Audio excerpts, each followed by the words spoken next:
Ladies and gentlemen, welcome back to the channel. Today we have ShapeShift's new COO, Lisa Loud. Really excited to have her on the channel to talk about ShapeShift and all sorts of cool stuff like that. So Lisa, I'm going to kick it over to you to give an introduction. Thanks for being here. Hey everyone, thanks for having me on the show. Really appreciate it. And I'm so excited to be part of ShapeShift now. I've got my 1 month anniversary actually today, which is exciting. Feels like forever, but it's actually only been 4 weeks, surprisingly. So my background is in programming. I used to be a mathematician, programmer, and I eventually moved from that into marketing at PayPal. And so after PayPal, I went to BitMEX to lead their CMO, to lead their marketing operations. But I found at that point that they needed more than just marketing. They needed to know how a company ran. So I really got involved with operations at that point, and I loved it. So since then, I've been doing COO roles for different cryptocurrency companies, mostly exchanges, but also some really innovative startups in the space.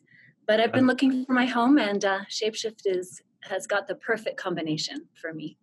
That's awesome. Yeah. And I think going from, roles, especially a place like PayPal, it's very much like a traditional finance, like the last generation of financial product to now in the crypto space. I'm sure it's been interesting going to BitMEX and now ShapeShift to see how each of these different players are very different from each other.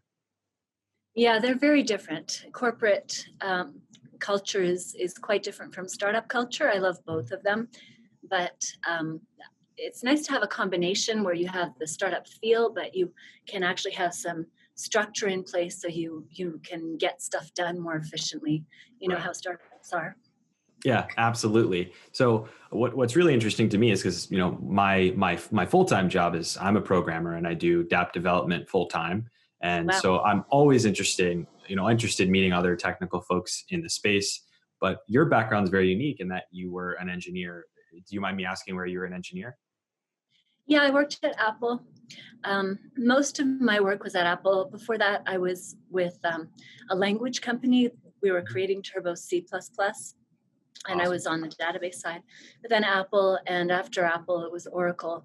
I did some work for Intuit as a contractor, so got to see all of those, those original startups that became the big tech companies of today. Yeah, that's unbelievable. And I think going into a marketing role at places like ShapeShift or places like exchanges like BitMEX, I presume it's probably difficult to market some of these things because it's so nascent. A lot of the stuff that happens behind the scenes is so technical. And that's why, that's why I created this channel. And I'm sure that's why marketing, folks like yourself are now in really critical roles within these companies. Yeah, it's really challenging. And, I interviewed, we are still looking for a CMO. I interviewed a CMO a couple days ago, and he had no idea of the crypto space. And his ideas were all about digital, like AdWords and, offline marketing. And it was amazing to me how much someone who's not in the space is missing. It's very specific. What we need to do in the crypto space for marketing is we need to market to people who understand a lot technically, who get the value props like security, self-custody. All of those things are really important to people who understand what's going on in finance these days. So it's really hard. It's not an easy position to fill at all, and we need somebody who understands the crypto world. Yeah, absolutely. So, and speaking to that point, what was it like for you going from Apple and then to PayPal, where I'm sure you probably found some of the challenges that PayPal has had over the years across the board, and then over to the crypto space in BitMEX and now ShapeShift? Like, what's that experience been like for you? From a high level, I'd say every company looks great on the outside and has a lot of dysfunction on the inside. Yeah. So now I'm not surprised anymore when I go into companies and find things that are, weird. Apple was one thing, and I don't know that it was very early on in my career, so I don't think I had the discernment to see what was wrong, but I can definitely tell you that PayPal suffered from their own philosophy of roll your own technology. Everything is really is done from internal engineers. And it's really hard to upgrade technology when it's been designed from the inside and you're not a subject matter expert on it. Right. So PayPal suffers from legacy code. But then moving from that into BitMEX, I mean, it's very hard to compare those two. Yeah, You're certainly. talking about the old innovations, but in the early days of PayPal, yeah, they were innovators, but Mhm. now they want to be a bank and getting anything done at PayPal. I love Dan Schulman. He's one of my favorite people, Mhm. CEO of PayPal. Uh, but it's 18,000 employees, right? Yeah, it's So huge. how can you get anything really startup-y or innovative done when you have that many employees? It's tough. And then when I went over to BitMEX, it was a very small team. Mhm. Grew pretty quickly to about 75 within about 6 months. But at the beginning, there was just pure startup, right? And we had an idea and we just did it. There was no legal at the beginning. There was no compliance. There was no security. None of Mhm. these things were part of that company. So it was just me picking up the phone and saying, Arthur, you want to do this? And him saying, Yeah. yeah, sure, sounds good. And off we went. Yeah, it's crazy, I think, to see too then how companies like that, exchanges especially, grow into what you would see in like a larger tech company. It's like you have a team for security, you have a team for compliance, which is really important now, especially as like regulations starting to catch up a little bit. And we'll talk about that later, I'm sure. But that being said, what was the draw to the crypto space, knowing that that's what Yeah, you had to expect? that's a really good question. I feel like a friend of mine told me that I should look into crypto. Mhm. I mean, I was aware of it early on. Actually, I'll tell you why I was aware of it early on. A friend of mine brought over something and put it in my house. He said, "This is a heater." And it turned out it was a Bitcoin miner. Well, it kind of is a heater in a way. It was, at that point, it was, Yeah. because it wasn't worth running unless you were heating your house at Yep. that point. So Absolutely. I was exposed early on, but really didn't have a good understanding till 2016 when a friend of mine told me, "You're into trading all these cool things, options and Mhm. financial instruments and futures and FX. Why don't you look into crypto?" And so that's when I first became aware of it. And I quickly got hooked. I was uh, I was spending all of my outside work hours watching my positions. Yep, you're And not alone in that. I got to know the guys at BitMEX through the troll box, basically, which is kind of funny because they were on there, and little by little, it just turned into a better conversation. And I met Jason in San Francisco when I was on a business trip for PayPal, Mhm. um, and he was like, "We really need someone with your experience over here." So I was like, "Okay, well, PayPal's not doing crypto, so It's I guess I time. might as well make my hobby into my day job, then I can sleep again." Yeah, there you go. I mean, and I think that's a story that you hear a fair number of times in this space where, there are folks that have been working in, maybe traditional finance or, doing technology related careers elsewhere and have now moved into crypto. And it's just it started out as a hobby or something they like to trade or research. And it's awesome. Yeah. So, and I think in that same vein too, it is a little bit of a topic that comes up not enough in my opinion. But what would you say to women considering getting involved in crypto and how they can find those avenues to find themselves not just in, technical positions if that's what they want, leadership positions, how do you navigate that space? Because obviously some of these spaces get very male dominated, of course. Yeah, and crypto is an interesting intersection of finance on one hand, which is fairly male dominated, and trading on the other hand, at this point in its history. Hmm. And when you take the intersection of that, it's really mostly male dominated. Hmm. But what I would say to women is that it's really hard to make a name for yourself in the finance world. It's pretty hard to make a name for yourself in the trading world or in engineering, right? But if you look at this new crypto space, it's much less competitive. And the reason it is less competitive is that a lot of people don't want to get into it because of the risk. Right Hmm. now, it's a nascent industry, it's still very young, not a lot of big companies in this space. And a lot of people are avoiding it because they want to see what happens. So Hmm. now is actually the time to jump in, because if you're a woman and you really want to make a career in the tech field or finance field or trading field or anything, crypto is wide open, Hmm. right? You can jump in and you can be still one of the early adopters. You can get the early experience. I'll tell you, when I'm trying to recruit for positions across the board, Hmm. I can't tell you how many times I've heard from recruiters, well, can we widen the search to people who don't have professional crypto experience because there's just no more candidates. Hmm.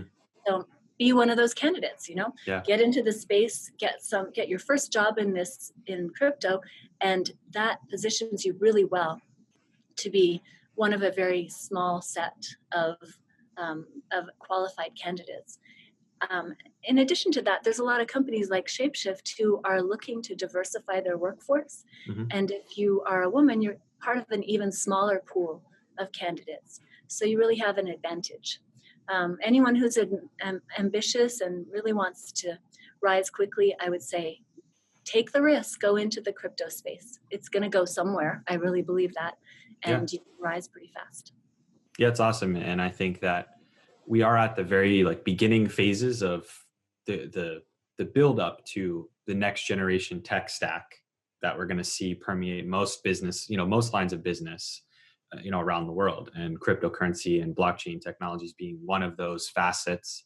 There are other ones that are out there, in the, you know, machine learning sort of spaces, but those are even more developed than I think that the crypto space is. So lots of Yeah. opportunity across the board here. Yeah, right. AI is another one. I mean, machine learning is one phase of AI, but Yeah, also niched. deep, deep learning, and then also the quantum computing. Get Yeah, into that field, although that's even more risky. yeah, So now, who yeah. knows where? There's much less substantive stuff to show right now, but we're getting there. Yeah, Um, right.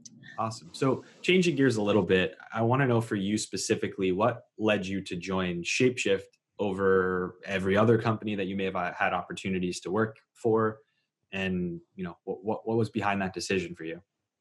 Yeah, that's a great question. Um, I evaluate companies on a few criteria. One is the quality of technology, Hmm. and there's a lot of companies where they have a lot of good ideas. They haven't built them yet, or they built them on top of some other platform that isn't that solid. Um, but ShapeShift actually has very good technology. This is Hmm. an engineering driven company, and it's 6 years old. This company has built a lot of good technology. Yeah. So that's kind of the foundation, one of the foundational pieces I look for. Um, Second, I look for integrity, the willingness to comply with what needs to be complied with. Hmm. It's a tricky walk in this industry because there's a lot of gray areas, and Yeah. we're also trying to change the world. So, do we do everything the way banks do them? Well, no. Do we try to do things so that we're not violating any laws? Yes. So it's really hard to find that balance, but I look for companies that are at least trying to find a balance between what's legal and what's innovative. So that's the Yeah. second piece. And I think that also speaks to leadership. I feel like the leadership at this company has very high integrity. I trust the executive team that I work with. Hmm. I trust them to do the right thing to the best of their ability and also to have my back. So that's the second piece. And then the third piece is a nice to have, not a must have, but it's brand equity and brand Hmm. recognition. Yeah. Um, there's a lot of startups in the space that just don't have it yet, right? I would say most of them don't. So I've worked for a lot of small companies that nobody's heard of. I would still consider working for one of those companies before I found this opportunity with ShapeShift, or before they found me. um, but if you add that on top of the other two pieces, ShapeShift has a great reputation. Everyone knows, they may not know what ShapeShift is doing right now, but Hmm. most people in the crypto space have at least heard of ShapeShift and have a positive regard for the brand. And that's huge when you're trying to build something revolutionary. If you have recognition, you have like all the oil and the momentum behind you to Yeah, keep going. definitely. And to your point, I think you're totally right. Most people that have been in the space for any length of time have heard of Shapeshift. They've probably interacted with Shapeshift or some of the executive folks like Eric on Twitter, for example. And I think having been around maybe since 2013, if I remember correctly, so much has been done since then. 11, yeah. Well, Yeah. ShapeShift has 2013, but Eric 2011. Yeah, absolutely. Absolutely. And I'm a huge fan of the non-custodial wallet service that you guys have set up within Shapeshift. So that's a huge feature to me. So I'm curious, for my own personal sake, what's going on at Shapeshift? What's new? Now that you're in a role where you're working with operations, where are you trying to take Shapeshift or help take Shapeshift? Yeah, absolutely. That's what excites me right now. Yep. We want to build ShapeShift as the portal for crypto. So right now we have 10 to 20 million people who own some kind of cryptocurrency. That's a very small slice of the population in the world, Yep. right? Does that represent all the people who would potentially be interested? No. So what is the barrier for the rest of the people who could benefit from some form of cryptocurrency ownership or participation? I think there's several things. One is the friction. It's a pretty big barrier to understand how to get your keys and start a wallet and store your seed phrase and send something, copy a wallet address. There's a lot of friction and do KYC. There's a lot of friction in just getting onboarded and understanding what it is. And people think it's very complicated too. I hear that a lot in Ubers and Lyfts. Yep. Oh, that sounds great. I wish I could understand that, That's an issue. So reducing that friction and creating a platform where a lot of people can come on board, where people can share it with their friends. Like you probably have a lot of family members or friends who think you're crazy, probably. Oh, yeah, certainly. But they also don't have any crypto and you don't know how to get them there.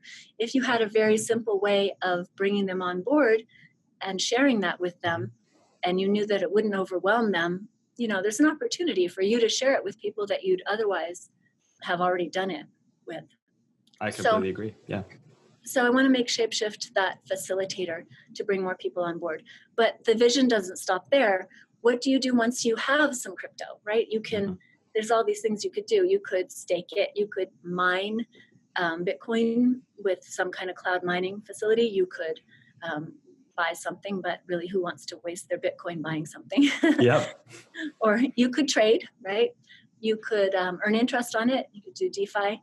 There's so many things now and more things to come where you could, I can't remember what it's called, but there's some company that lets you take the change from every transaction. If it's $1.50, you take the top 50 cents, and you convert it to crypto. So you could start saving in crypto, which presumably will go up. So it's a good savings plan.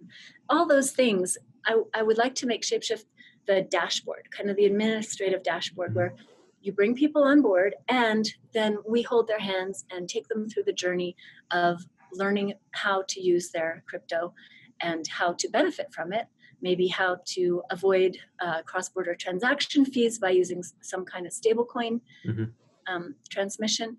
There's a lot of things that we could help people learn how to do, but we have to bring them into the space first. So step one, bring them into the space. Step two, teach them how to use it. And then step three, everybody benefits from that in the industry. Because if we even doubled the size of the crypto community, that would be huge, right? Everyone would have much more ability to change the world. Yeah, I'm totally with you. And, specifically with ShapeShift, I think that the framework for this type of vision is there already. Like for me personally, I use ShapeShift I use all the features, right? The exchange features, did the KYC, there's all this controversy about KYC in general in this space. Yeah. That's a whole separate topic we could spend an hour on.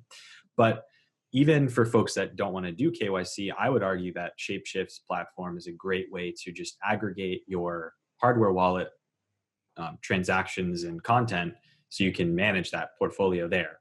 right? It's a great place to do that. And just in general, to be a dashboard to keep track of what's going on in the crypto space in general. Yeah. So if you could point to one or two like specific features that in your mind, obviously you're at ShapeShift, but if you were a ShapeShift user, what would you want? Where's your head at on that? What would I want? Yep. Yeah, I would want a much easier onboarding process. Mm-hmm. I mean, it's pretty clear that that's what everyone wants. We just had ETH Denver, and we had a lot of people come by the booth, Mm-hmm. and we discovered that the t-shirts were the hottest item Mm-hmm. there. So, Yep. so we gave t-shirts away for doing KYC. So that meant people had to stand there and do their KYC right there in order to get the t-shirt. And they did. They went through it, a lot of them. But Mm-hmm. it took a long time, right? And it was a little bit painful. So if we can reduce that friction, that's probably the biggest thing that we can do. I would say the other thing that people want is probably limit orders. It's what I would want, Mm-hmm. as a hobby trader. I don't want to always take the market price. I want to have a resting order on there. So it's difficult to do limit orders if you have self-custody, obviously, because the funds are not under our control. They're under the wallet holder's control. Yeah. But if there was a way to post limit orders on ShapeShift, I think that would go a long way to bringing more people in. Yeah. What feature would you want? That's a great question. And I think that the features that I would love is for on ShapeShift with a non-custodial structure, have an easy, central sourced way to take advantage of some of these new, really valuable things like DeFi, right? Interest earning products, loan products, and staking as well. Because I think people understand what you can do with that, but they don't want to go and download another app or go and do another service and go through a guide to connect their ledger to they want something that's easy. And I think ShapeShift is one of the folks that are uniquely positioned to do that with the non-custodial service setup. Thank you. That's really great to hear. I'd be interested in the comments to hear from your viewers to see what other features they'd be interested in. Just let's crowdsource some good tech here. Yeah, you're making my job easy. I didn't even have to remember to ask for the comments section. So thanks for that. And I think this is tangentially related to what we've been talking about. And I have my own opinions about this, but I want to hear yours. What role do you think exchanges and exchange-like platforms, I would say ShapeShift has at least an exchange component to it. What role do you think you guys play in establishing and reinforcing best practices for people that are holders or traders, for helping develop standards for the industry, and how you guys are integrating with regulators, not just in one country, but outside of your country of purview? What role do you guys play, or at least do you think you should play? Yeah, I think we should play a large role in that. And we're just starting, really. I think ShapeShift's history is interesting.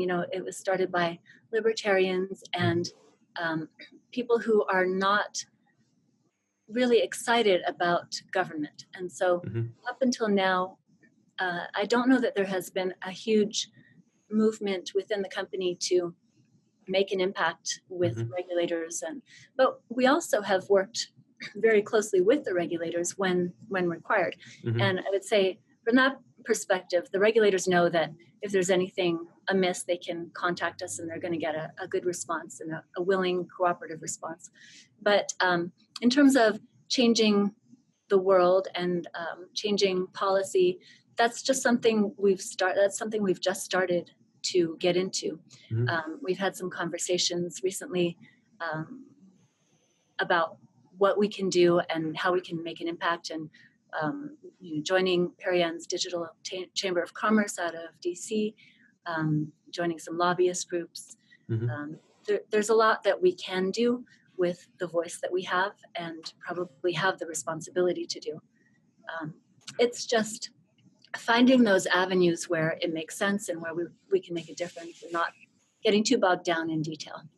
Yeah, absolutely. And I think it's more important now than it ever has been for some of the consistently present companies like ShapeShift, like Coinbase, regardless of any controversy that happens in the space for whatever reason, for those big companies that have a big voice and a big footprint to go and have that dialogue with regulators, because in my humble opinion, regulation is going to come whether or not we're involved.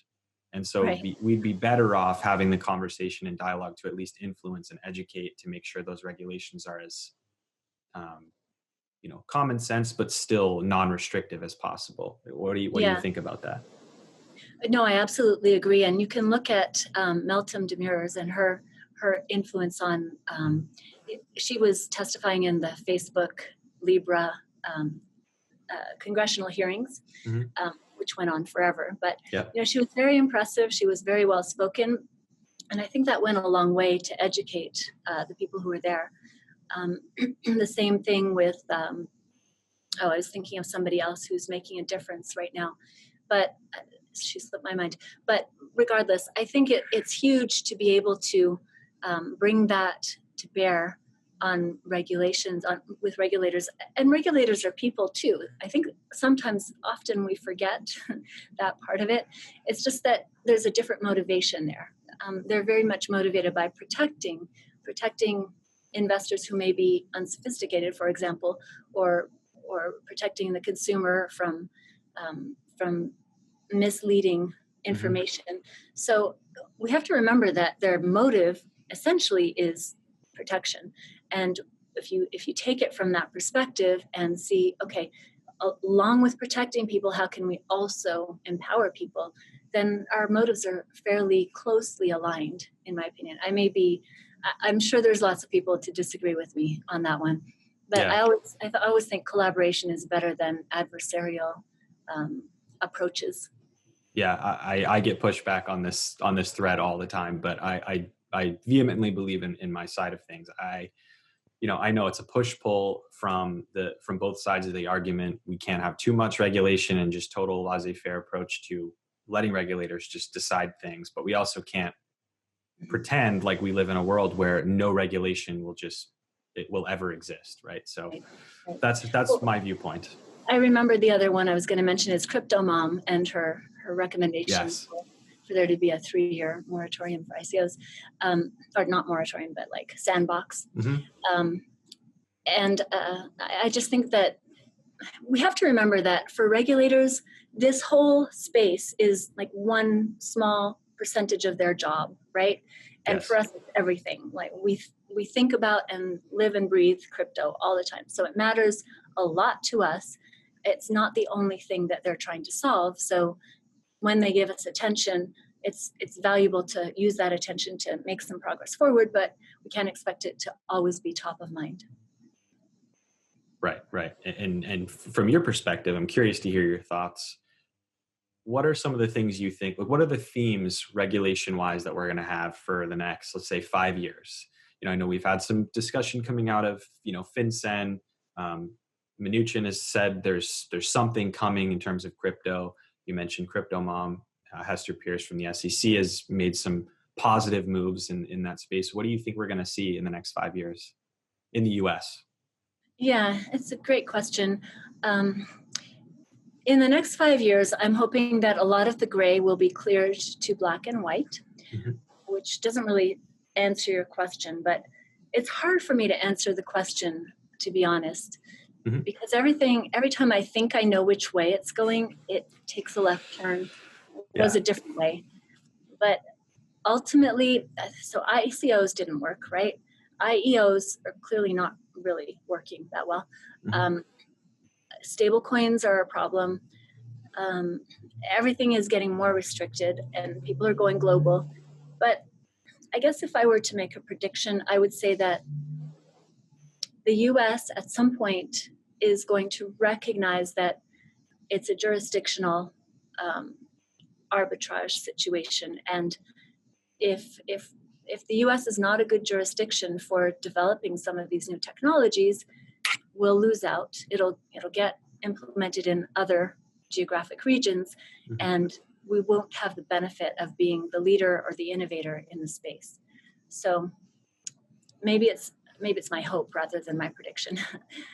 Yeah, it's anybody's guess as well. And it really, you're right. It can take a left turn and then a right turn and then, you know, turn right back around again, depending on who's in positions of power, who is, you know, even, and I always see, if I see negative news, that gets a lot of attention. So I always think that when crypto news makes its way to the NBCs, the Forbes, the Bloombergs, usually it's Usually extreme. negative. Yeah, it's extreme negative news, right? And so I always worry, like, these are the news outlets that, you know, political people read, right? Not just leaders, but political people. And if that's what they're seeing, then of course the reaction is going to be, we need to fix this now. When in reality, I think that Yes, the exactly. issues are normal and to be expected, and they're solvable if we work together to do so. Yeah, right. Somebody gave me a great example recently. Um, he's he's an older guy, and he was around when the internet started. And he told me that the internet, when it first came out, the media just kept harping on the fact that the internet was only useful for drug lords and criminals. And look now, everyone is using the internet. But it does sound very familiar with what we've heard about Bitcoin, right? In fact, Mhm. I called my mother for her birthday yesterday, and she knows I got a new job, and she's like, "Are you still working for Bitcoin?" Because Yeah, that doesn't seem very safe. You know what I mean? The outside totally. perception is still there that Bitcoin's bad or cryptocurrency is bad. But I think over the next 5 years, we will at least see that turnaround as we bring more people into the space. We're going to see a favorable turn on public opinion. That is my hope as well. And that's one of the main cornerstones of my channel, is I'm hoping that education primarily, and then secondarily, framing cryptocurrency and blockchain for what it is a huge arbiter for potential social change and potential, you know, change for the better in terms of freedoms for people. I think that's just making it Yes, more positive is the goal. right. Let's So get some positive press. yeah, yes, please. And I think, speaking in that same vein, what's the most exciting thing about crypto for you right now? What are you looking forward to most as the space develops? I think I already mentioned adoption of Mhm. crypto, and I'm extremely excited about creating a way for everybody to participate and everybody to benefit on the grassroots level. From a macro level, I'm most excited about the potential that blockchain and crypto finance brings to change the world and really to equalize a lot of things.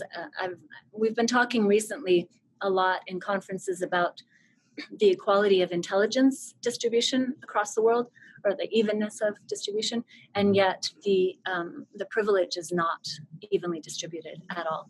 So people are successful in more privileged environments.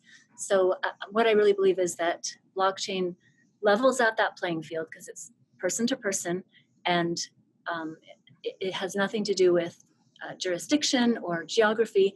So I'm hoping that we can see privilege take a backseat to merit at some point in the near future Mhm. with blockchain and crypto. That would be indeed pretty awesome.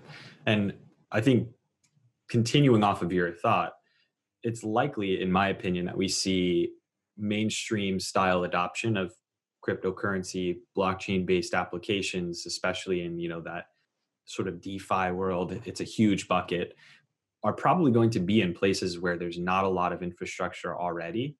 I think there's like a base level amount of technology adoption, like you need connectivity, but beyond that, the lack of financial infrastructure is probably a positive thing for adoption. Yeah, it is. Yeah. Why did uh, BitPesa get so big in Africa so quickly? It's because there was no banking structure Mhm. to there's no legacy banking structure that had to be upgraded in order for it to work, right? There was Mhm. nothing. So it got adopted very quickly, and there was no pushback. And I think the same thing, that's kind of your point, is that Mhm. where there's less development, there's less resistance. Yeah, definitely. It's a lot hard, and the way that I always talk about it is it's a lot harder to rip and replace all existing rails than it is to build new ones in new places. And I think Did you know you're that? already seeing that. Did you know that most banking systems are written in COBOL? I believe it. I've gotten the chance to work with banking systems a couple times in my career, and they're oftentimes like integration nightmares. Yes, right. Yep, absolutely. Which you will be, I'm sure you're intimately aware of from your time at PayPal, especially. Yeah, Absolutely. definitely. So I'm curious too, and this is something I like to ask as many folks as possible that have been in the space for a while or that are leaders in the space. What are your top three go-to places to find crypto related news or education? Like where do you go when you're looking for something? Um, I like Google Alerts because I can set up Google Alerts to notify me whenever something that I'm interested in Mhm. happens. Um, so it pops up a lot, which isn't exactly a media channel, but I really Okay, it love. counts. Okay, okay, cool.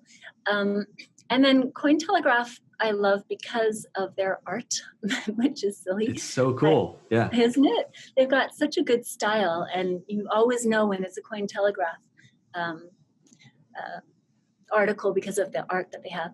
But I will say that CoinDesk has probably the most unbiased editorial policies, Mhm. and I know a lot of the people at CoinDesk.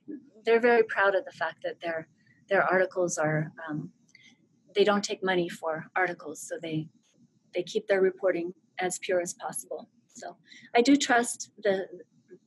Of course, they've had their own scandals, right? So some things have been misreported, but I think Mhm. they were honestly misreported rather than, um, Purposefully. yeah, it wasn't corrupt. It was just a mistake. Yeah, and I think that nowadays, no matter what company you are and what space that you live in terms of a company or what niche you're in, you will face controversy, you'll make mistakes, and the media will make it seem like it's an existential problem that's unique to your organization when Yes. in reality it's something that's due to happen for everyone. So take those things with a grain of salt if you're watching. Exactly. Yes, absolutely. And try to read between the lines.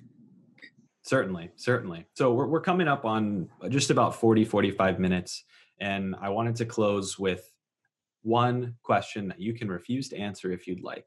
But what would you say your top three cryptocurrency picks are? If you could pick one, or sorry, pick three for the next 5 to 10 years, what do you got? Okay. How about Bitcoin? Right? Ethereum.